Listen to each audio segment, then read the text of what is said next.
Hello friends, welcome back to my YouTube channel. Welcome to Sandhya's vlogs. എന്തൊക്കെയുണ്ട് വിശേഷങ്ങൾ? എല്ലാവരും സുഖമായിട്ടിരിക്കുന്നോ? അപ്പോൾ ന്യൂ ഇയർ വരാൻ പോവുകയാണല്ലോ, 2025. അപ്പോൾ എല്ലാവർക്കും ഒരു സന്തോഷകരമായ അഭിവൃദ്ധിയുള്ള ഒരു ന്യൂ ഇയർ ഞാനും എൻ്റെ ഫാമിലിയും ആശംസിക്കുകയാണ്. അപ്പോൾ നമുക്കിന്ന് വീഡിയോയിലേക്ക് കടന്നാലോ? ഇന്നത്തെ വീഡിയോ എന്ന് പറഞ്ഞൊരു സ്പെഷ്യൽ വീഡിയോ ആണ് കേട്ടോ.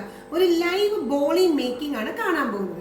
ഞാൻ കഴിഞ്ഞ ദിവസം കോളത്ത് പോയിരുന്ന വീഡിയോ ഒക്കെ കണ്ടായിരുന്നല്ലോ. അവിടെ പോയപ്പോൾ ട്രിവാൻഡ്രം റെയിൽവേ സ്റ്റേഷന്റെ അടുത്തായിട്ട് ഒരു മഹാബോളി എന്ന് പറഞ്ഞൊരു ബോളിക്കടയുണ്ട് കേട്ടോ. ഭയങ്കര ഫേമസ് ബോളിക്കടയാണ്. അപ്പോൾ അവിടെ ഞങ്ങൾ കയറിയായിരുന്നു. അപ്പോൾ ഞങ്ങൾ അവിടെ ചെന്നപ്പോഴത്തേനും ലൈവായിട്ട് ബോളി ഇങ്ങനെ ഉണ്ടാക്കിക്കൊണ്ടിരിക്കുകയാണ്. അപ്പോൾ ഞാൻ അതിൻ്റെ വീഡിയോ ഒന്ന് എടുത്തോട്ട് വെച്ചപ്പോൾ അവർ സമ്മതിച്ചു കേട്ടോ. അപ്പോൾ അതിൻ്റെ ഒരു വീഡിയോ ആണ് ഇന്നത്തത്. ലൈവായിട്ട് എങ്ങനെയാണ് അവർ ബോളി ഉണ്ടാക്കി അത് അതുപോലെ ഞാൻ നിങ്ങളിലേക്ക് എത്തിക്കുകയാണ്. ഞാൻ നമുക്ക് പറഞ്ഞു തരുമൊന്നും അല്ല ചെയ്ത് അവർ ഉണ്ടാക്കിക്കൊണ്ടിരിക്കുകയാണല്ലോ. അപ്പോൾ ഒരു ലൈവ് ബോളി മേക്കിംഗ് ആവട്ടെ ഇന്നത്തെ വീഡിയോ. ഓക്കെ, അപ്പോൾ ഈ വീഡിയോ എല്ലാവർക്കും ഇഷ്ടപ്പെടുന്നത് ഞാൻ വിചാരിക്കുന്നു കേട്ടോ. ഒരു ലൈക്കും ഷെയറും കമൻസും മറക്കരുത്. അതേപോലെ തന്നെ വാല്യുബിൾ സബ്സ്ക്രിപ്ഷനും മറക്കരുത് കേട്ടോ. അപ്പോൾ നമുക്ക് വീഡിയോയിലേക്ക് കടന്നാലോ? ഓക്കെ, വരും. ഹലോ ഫ്രണ്ട്സ്, നമ്മളിത് ഇപ്പോൾ വന്നിരിക്കുന്നത് എവിടെയാണെന്ന് നോക്കൂ. മഹാബോളി എന്നാണ് ഈ ഷോപ്പിൻ്റെ പേര്. തിരുവനന്തപുരത്ത് റെയിൽവേ സ്റ്റേഷൻ്റെ അടുത്തുള്ള ഷോപ്പാണ്. ഭയങ്കര ഫേമസ് ആയിട്ടുള്ളൊരു ബോളിക്കടയാണ് കേട്ടോ ഈ മഹാബോളി. അവിടെ പാലടയും അതുപോലെ ബോളിയുമാണ് പ്രധാന ഐറ്റം. ബാക്കി അത് കൂടാതെ ഒരുപാട് സ്വീറ്റ്സ് എല്ലാം ഉണ്ട്. ഇത് ഭയങ്കര ഫേമസ് ആണ് പാലടയും ബോളിയും. പാലടയാണ് ഈ ഡബ്ബകളിലാക്കി വെച്ചേക്കണേ കേട്ടോ വിൽക്കാനായിട്ട്. നല്ല രസമാണ്. എന്തൊരു ടേസ്റ്റാണെന്നറിയോ ഈ പാലടയ്ക്ക്. കാരണം എൻ്റെ ഹസ്ബൻഡ് ഇടയ്ക്ക് തിരുവനന്തപുരത്ത് ഇങ്ങനെ ഒഫീഷ്യലായിട്ട് പോകുമ്പോൾ തിരിച്ച് വന്ന വഴിക്ക് ഞങ്ങൾക്ക് സ്ഥിരമായിട്ട് വാങ്ങിച്ചു കൊണ്ടുവരുന്ന ഒന്നാണ് ഈ പാലടയും ബോളിയും. ഭയങ്കര ടേസ്റ്റാണ്. ഞാനപ്പോൾ ഏകദേശം എല്ലാ മാസവും ഇങ്ങനെ ഈ പാലടയും ബോളിയും ഞാൻ കഴിക്കാറുണ്ട്.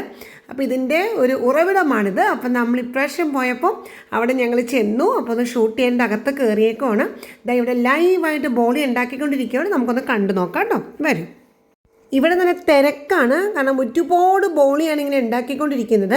അപ്പോൾ നമുക്ക് ഇതിൻ്റെ ഫസ്റ്റ് സ്റ്റേജ് കാണാം. കാരണം ഓരോ സ്റ്റേജ് ബൈ സ്റ്റേജ് ആയിട്ട് ഇവിടെ നടന്നുകൊണ്ടിരിക്കുകയാണ്. ഒരാൾ മാവ് കുഴയ്ക്കുന്നു, ഒരാൾ അതിനകത്തേക്ക് ഫില്ലിങ് വയ്ക്കുന്നു, പിന്നെ ഫില്ലിങ് വെച്ചത് വീണ്ടും പരത്തുന്നു, അടുത്താൾ ചുട്ടെടുക്കുന്നു. അങ്ങനെ ആ ഒരു പ്രൊസീജിയർ നടന്നുകൊണ്ടിരിക്കുകയാണ്. അപ്പോൾ നമുക്ക് ഇവിടുത്തെ ആ കറക്റ്റ് വോയിസ് ഒന്ന് കേട്ടാലോ? നമുക്കപ്പോൾ ഇവിടെ ആദ്യം കണ്ട ചേട്ടനോട് തന്നെ ചോദിക്കാം. കടലപ്പരിപ്പ് വേവിച്ച് വെച്ചേക്കണം. മൈദ മാവിലാണ് അല്ലേ?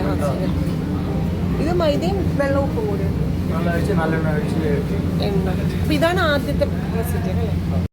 അപ്പം നമുക്ക് ആദ്യത്തെ പ്രൊസീജിയർ നമുക്ക് പറഞ്ഞു തന്നു. അതായത് മൈദ വെള്ളം ഇത് രണ്ടും കൂടി കുഴച്ച ശേഷം അതിൻ്റെ മുകളിൽ നല്ലെണ്ണ കൂടി തടവി വെച്ചേക്കുക. അതിൽ നിന്നും ഓരോ ബോൾസ് എടുത്ത് നമ്മൾ ആ ഒരു ട്രേക്കകത്ത് വെച്ചേക്കുന്ന മിശ്രിതം കണ്ടോ, അത് കടലപ്പരിപ്പ് വേവിച്ച് അതിനകത്ത് പഞ്ചസാരയും ഏലക്കാപ്പൊടിയും ഒരു നുള്ളു ജാതിപ്പൊടിയും കൂടി ഇട്ടേക്കുന്നതാണ് ആ വെച്ചേക്കുന്ന മിശ്രിതം. ആ മിശ്രിതം നമ്മുടെ ഈ ഓരോ മൈദ ബോൾസിലേക്കും നമ്മൾ വെച്ച് ഫില്ല് ചെയ്യുക. ആ ഫില്ലിങ് അതിനകത്ത് വെച്ച ശേഷം ആ ബോൾസ് ക്ലോസ് ചെയ്ത് നേരെ ഇടുന്നത് ഈ ഒരു ട്രെയിലേക്കാണ്. ഈ ട്രെയിൽ തടകിയേക്കുന്ന നല്ല നന്നായിട്ട് അരിപ്പൊടിയാണ് ഇട്ടേക്കുന്നത്. അപ്പോൾ അരിപ്പൊടിയുടെ മുകളിലേക്കാണ് ഈ ഒരു ഫില്ലിങ് വെച്ച ബോൾസ് നമ്മൾ ഇടുന്നത്. അതിനുശേഷം അത് അടുത്ത സെക്ഷനിലേക്ക് കൈമാറുന്നു. അപ്പോൾ അടുത്ത സെക്ഷനിലെ ചേട്ടൻ ചെയ്യുന്നത് ഇത് പരത്തുകയാണ് ചെയ്യുന്നത്. അപ്പോൾ നമുക്കത് കാണാം.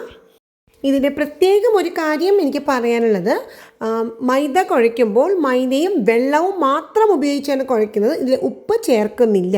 കാരണം ഞാൻ ആദ്യം ചോദിച്ചു മൈദയും ഉപ്പും വെള്ളവും കൂടിയാണോ കുഴയ്ക്കുന്നതെന്ന് ചോദിച്ചപ്പോൾ അത് അല്ല, ഉപ്പ് ഇടുന്നില്ല കേട്ടോ കുഴയ്ക്കുന്ന സമയത്ത്. അത് പ്രത്യേകം ഒന്ന് ശ്രദ്ധിച്ചോളണേ. അതുപോലെ നമ്മൾ ഉണ്ടാക്കി വെച്ചേക്കുന്ന ആ കടലപ്പരിപ്പിൻ്റെ മിശ്രിതം ഉണ്ടല്ലോ, അതിൽ പഞ്ചസാര പൊടിച്ചതാണ് ചേർക്കുന്നത് കേട്ടോ. മാസ്റ്റർ നമുക്ക് പറഞ്ഞു തരുന്നത് എന്താണെന്നറിയോ? മൈദ കുഴച്ച ശേഷം മാത്രമേ ഉള്ളൂ നല്ലെണ്ണ തടവാൻ പാടുള്ളൂ എന്നാണ്. അതിന് മുമ്പ് നല്ലെണ്ണ തടകിക്കഴിഞ്ഞാൽ മൈദ പിന്നെ നമുക്ക് കുഴച്ചെടുക്കാനായിട്ട് പറ്റില്ല. ഇവിടെ വീണ്ടും നമ്മുടെ ആ ഒരു പ്രൊസീജിയർ നടന്നുകൊണ്ടേയിരിക്കുകയാണ്. നമ്മൾ മൈദ കുഴച്ച് ചെയ്യുന്നത് ഒരു ബോൾ എടുക്കുന്നു, അതിനകത്ത് നമ്മുടെ മിശ്രിതം വെക്കുന്നു, അതിനുശേഷം നന്നായി ക്ലോസ് ചെയ്യുന്നു, അരിപ്പൊടിയിലേക്ക് ഇടുന്നു. ഇതിവിടെ നടന്നുകൊണ്ടേയിരിക്കുകയാണ്. അതിനുശേഷം അത് പരത്താൻ വേണ്ടി അപ്പുറത്തെ സെക്ഷനിലേക്ക് കൊടുക്കുന്നു. ഇവിടെ മൈദ ബോൾസിനകത്ത് നമ്മുടെ ഈ ഫില്ലിങ് വെച്ച് കവർ ചെയ്ത് അരിപ്പൊടിയിൽ ഇങ്ങനെ മൂടിയിട്ട കുറേ ബോൾസായിട്ട് ഇവിടെ കിടക്കുന്നത്. അപ്പോൾ അതിന് ഓരോന്നിനെ എടുത്ത് അപ്പുറത്തെ സെക്ഷനിലെ ചേട്ടൻ്റെ പരത്താൻ തുടങ്ങി. പരത്തിയ ശേഷം അതുപോലെ നമ്മൾ ചപ്പാത്തി പലകയിലായിട്ടോ പരത്തുന്നത്.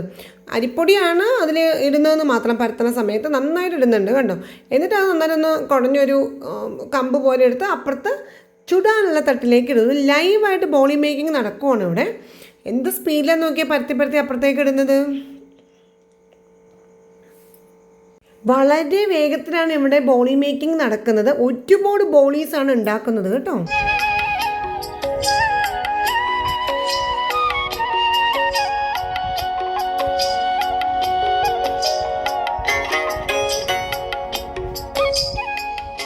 അപ്പോൾ അതേ ഫില്ലിങ് വെച്ച ആ ഒരു ബോൾസ് പരത്തുവാണ്. പരത്തി കഴിഞ്ഞ ശേഷം അടുത്ത മാസ്റ്ററുടെ ആ ഒരു ചൂട് തട്ടിലേക്ക് അത് ഇട്ട് കൊടുക്കുവാണ്.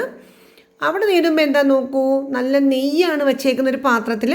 അപ്പോൾ ബോളി ഇങ്ങനെ ഇടുന്നു, ഒന്ന് ചെറുതായിട്ട് ചൂടാവും, മറച്ചിടുമ്പോൾ തന്നെ അതിനകത്തേക്ക് നെയ്യ് ഒഴിക്കുന്നുണ്ട്. ആ നെയ്യ് ഒഴിച്ച ശേഷം പിന്നെ നമ്മൾ തിരിച്ചിടുന്നില്ല കേട്ടോ. ഇതാ കണ്ടോളൂ എങ്ങനെയാണ്. ഇത് കഴിഞ്ഞിരിക്കുന്നത് ചകിരിനാര് കൊണ്ടുള്ളൊരു ബ്രഷാണ് കേട്ടോ. കാരണം ഇതിൻ്റെ അരിപ്പൊടി വീഴുമല്ലോ ഈ ഒരു ചൂട് തട്ടില്ല, അപ്പോൾ കരിഞ്ഞ് പിടിക്കാൻ ചാൻസ് ഉണ്ട്. അപ്പോൾ അതുകൊണ്ട് അതിങ്ങനെ തുടച്ച് കൊട്ടിക്കളയാനാണ് കേട്ടോ. ബോളി ഒന്ന് ചൂടായ ശേഷം തിരിച്ചിട്ട് ഉടനെ നെയ്യ് പുരട്ടുന്നു. പിന്നെ നമ്മൾ മറച്ചിടുന്നില്ല. അതിങ്ങനെ ഒരു കമ്പ് കൊണ്ട് ആ ട്രെയിനിലിരുന്ന ബോളി എല്ലാം പോയി കേട്ടോ, ഒക്കെ പാക്ഡായി പോയി കഴിഞ്ഞു. അടുത്തതാണ് നടന്നുകൊണ്ടിരിക്കുന്നത് കണ്ടോ. ഉടനെ ഞാൻ വയ്ക്കുന്നു. നമ്മൾ നേരത്തെ കണ്ട ആ ബോളീസ് എല്ലാം ഇവിടെ ട്രേക്കകത്താക്കി അകത്ത് വെച്ചു. പിന്നെ ഇത് പാക്ക് ചെയ്തുകൊണ്ടിരിക്കുവാണ്.